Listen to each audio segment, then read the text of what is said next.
if we apply this principle to going across membrane, we have a final point given as a table.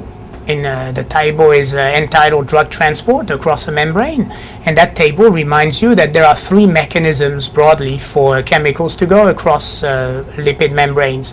Passive diffusion is the classic way drugs will get through membranes, essentially down a gradient, not requiring any energy. There's no carrier involved. Everything is linked to that surface area and solubility of the drug.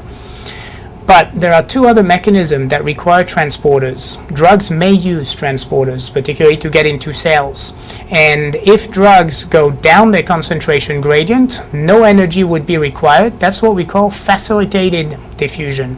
When energy is required, this is what we call active transport. And energy is always required when you go against a concentration or an electrical gradient. Common to facilitate diffusion and active transport, the fact that there are carriers. And carriers, as you expect, are proteins most often.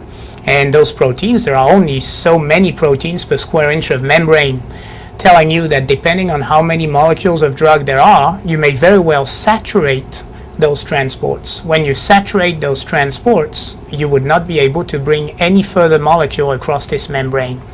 A great place to think of facilitated diffusion and active transport certainly is in that kidney tubule, where reabsorption, secretion are generally carrier-mediated events which quickly saturate.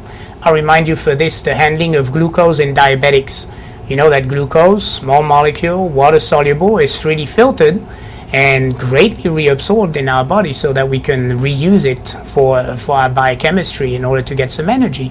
However, those transporters are very quickly saturated beyond a certain blood concentration that is reached by diabetic, and after that concentration is reached, most of the glucose is peed out and found in the urine. Same thing can happen to drugs.